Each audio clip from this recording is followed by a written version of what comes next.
Now let us check out for the another topic.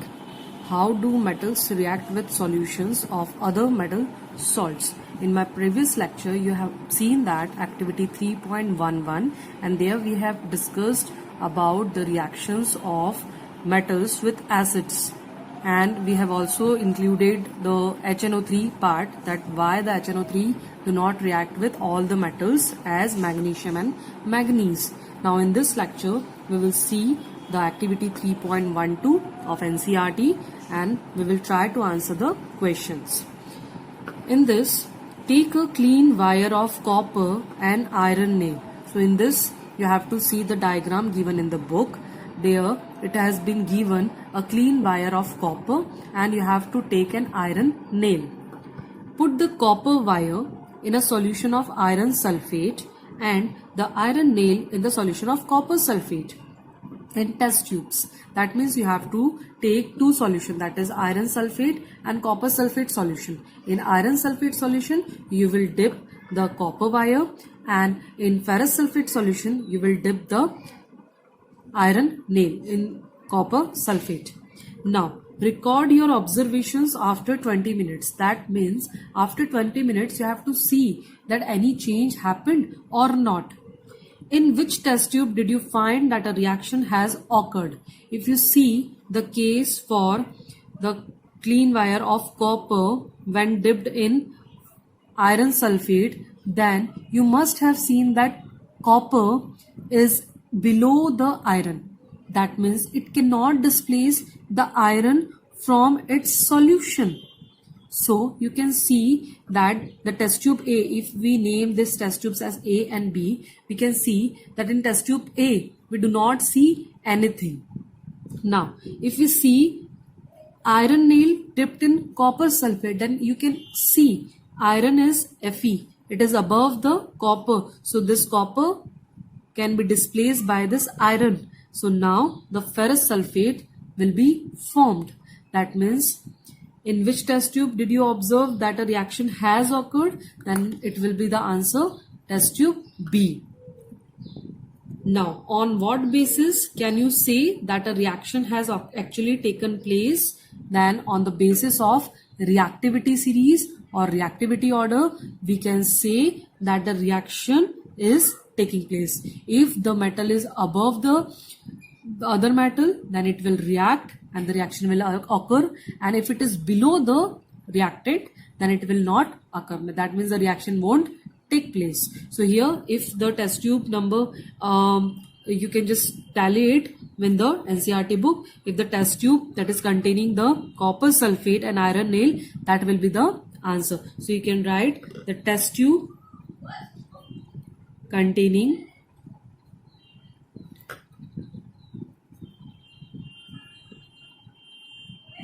copper sulfate and iron nail, only this reaction will take place, otherwise the other reaction won't take place. On what basis we are saying that? On the basis of reactivity order. On the basis of reactivity order, we can see that which reaction will take place and which will not.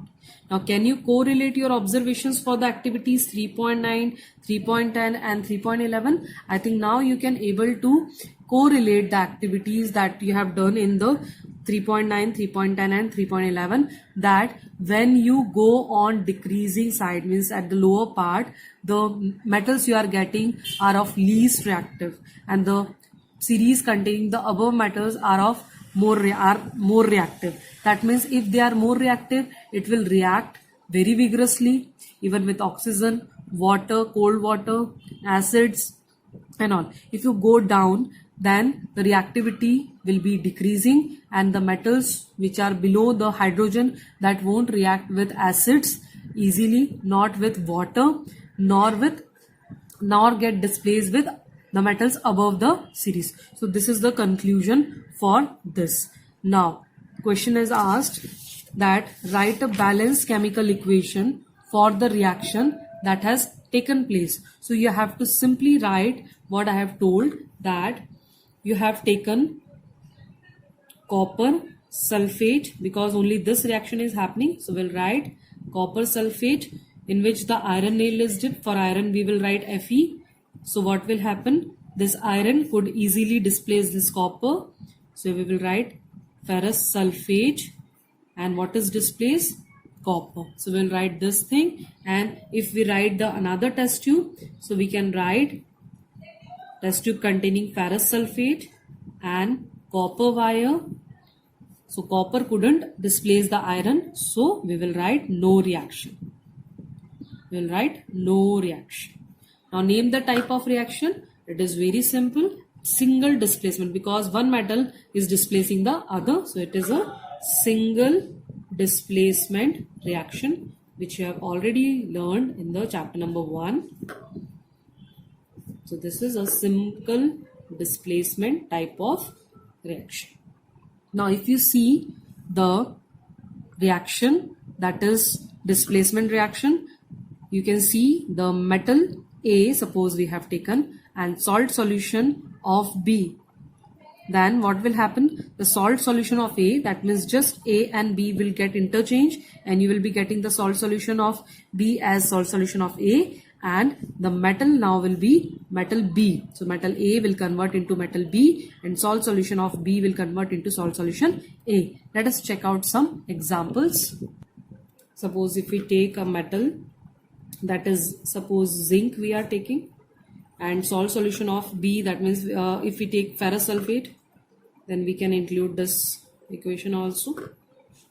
Now what is happening? Just an interchange is happening. So salt solution of A, that means this metal A will be now the salt solution. So here you can write ZnSO4 plus Fe. So here you can easily see that why it happened, because ferrous is below the zinc, so zinc can easily displace the iron from its salt.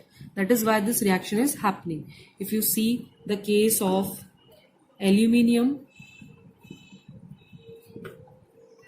suppose if copper sulfate is there, then again we can see that aluminium is above the copper, then easily it can displace the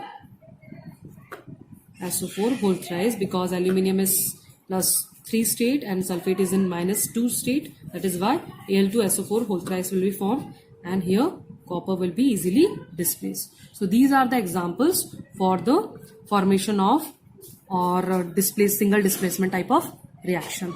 Now let us check out from some more questions.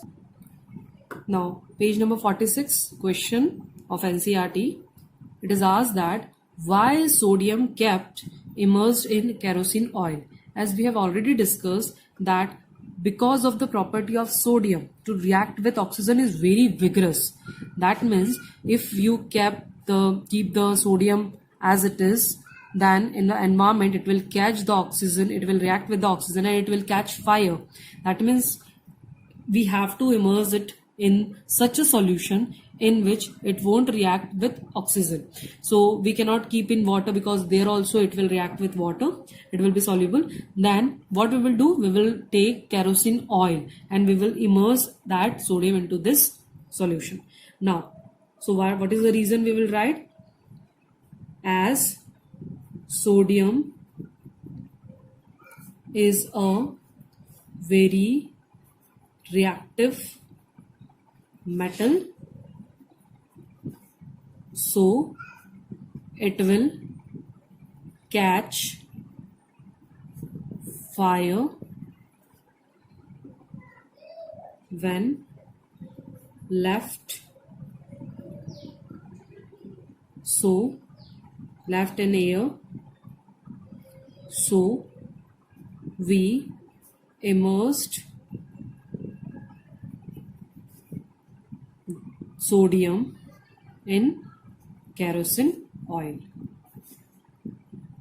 So to protect it from catching the fire, we are always keeping it in the kerosene oil. As you visit the chemistry lab, then you must have a view that always the sodium is kept in the kerosene oil. The lab assistant will never keep this sodium as it is because of the risk of catching fire.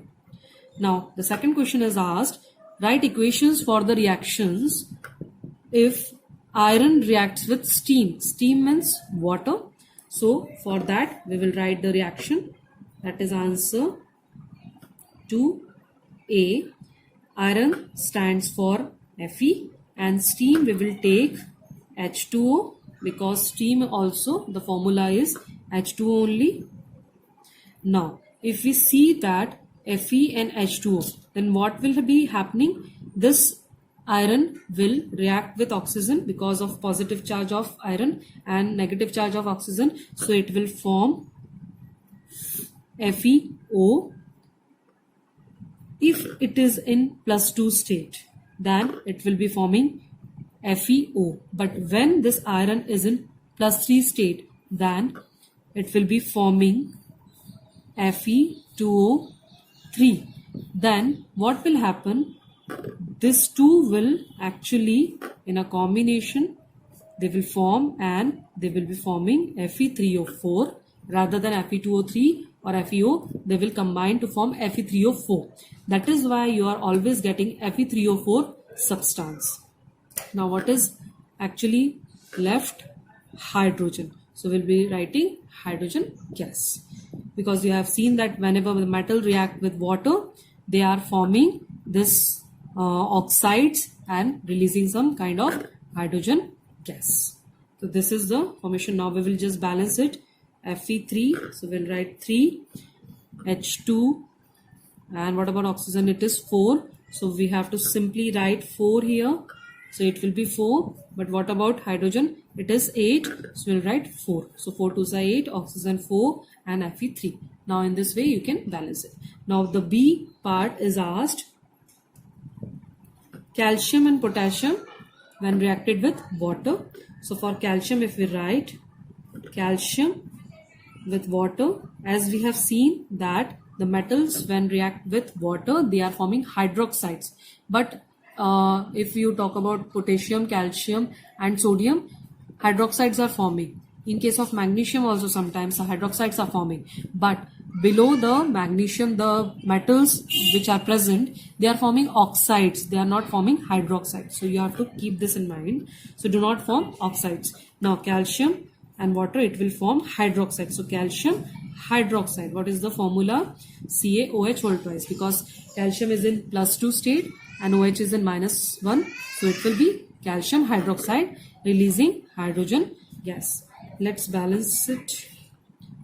4 hydrogens are there, 2 and 2 4. So we'll just write 2, not 4, 2. So oxygen is already 2. It is balanced now. Okay. Now let's check for potassium. Water. So it will form potassium oxide. Formula is K2O, because +1 state of potassium and -2 state of oxygen will share the -2 state with the. Let's have a correction here, because this hydroxide is forming. Sorry. So KOH whole twice. It will be KOH, not KOH whole twice. Sorry. KOH and H2. Now you can see that in both the reaction, the specialty is that here the energy is also evolved, because the reaction is very vigorous. That is why a kind of energy is also evolved. Okay. Now let's check for the next question.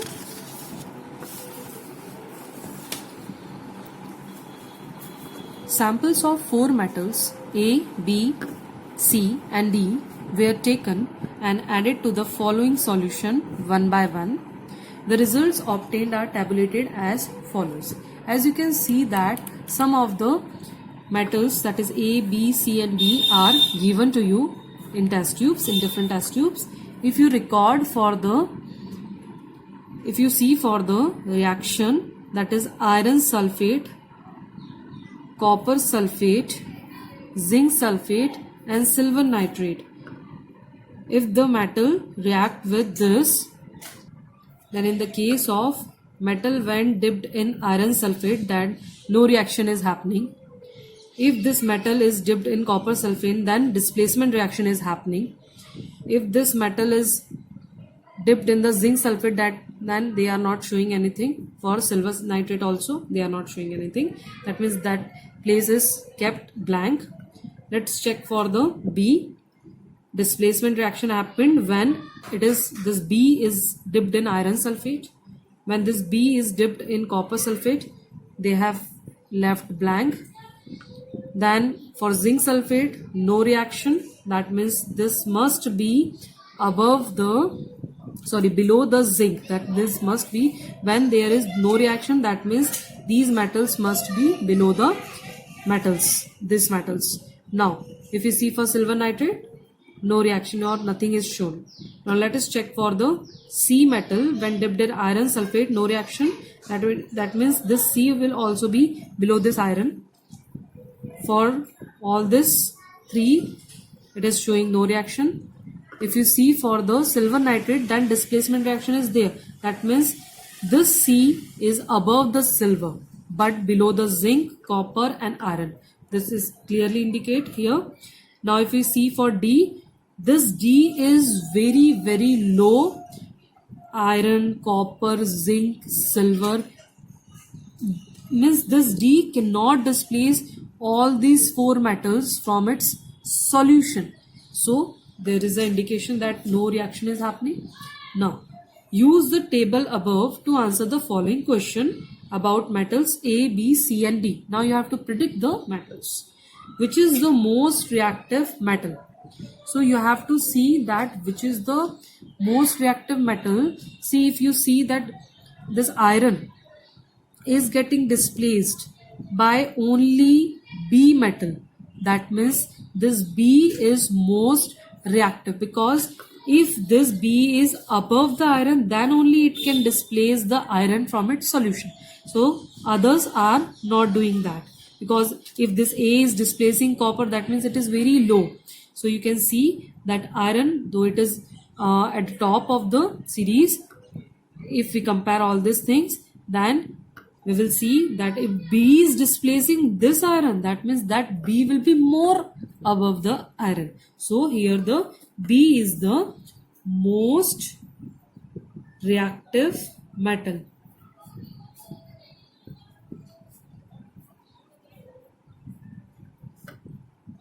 Most reactive metal. Now next question is asked, what would you observe if B is added to a solution of copper sulfate? So if you think that here you have seen that this B, when dipped in copper sulfate solution, then the field is blank. Then what should be there? Then if this B is displacing iron, then it must displace copper, because it is more reactive than iron. Then it should be reactive than copper. Okay, so it will be showing the displacement reaction. So we can write here in the answer that B will displace copper from copper sulfate. On what basis we said this? That if it could displace the iron by showing displacement, then this will be also possible, because this B is more active than iron, then it must be more active than copper also.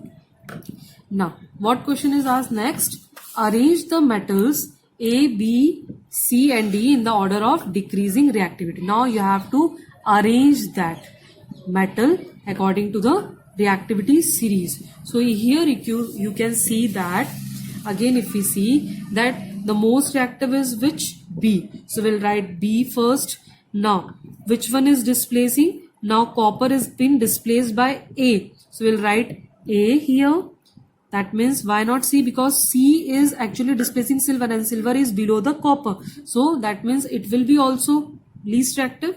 Now B, A and C. Why last is D? Because this D is so less reactive that it is not displacing, able to displace iron, copper, zinc or silver. That means B is displacing iron, then A because it is displacing the copper, then C because it can displace only silver, not even copper. So C than D. So the order will be B, more reactive, most reactive we can say, then A, then your C, after that last one is D. So in this way you can easily write the answers or order of the reactivity series. Now let us check out for the next question, that is arrange the metals, which gas is produced when dilute HCl is added to a reactive metal. So it is asked that which gas is produced when dilute HCl is added to the reactive metal. Now which one is reactive metal? Here the iron is the reactive metal. Write the chemical reaction when iron reacts with dilute sulfuric acid. So when the reactive metal, whatever the reactive metal is there, when it will react with HCl, so it will displace the hydrogen from its solution. So it will be releasing the hydrogen gas, as we have seen in the case for activity dilute HCl.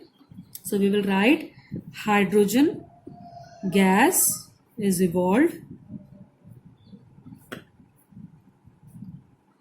when HCl is added to a reactive metal. Write the chemical reaction. Now the chemical reaction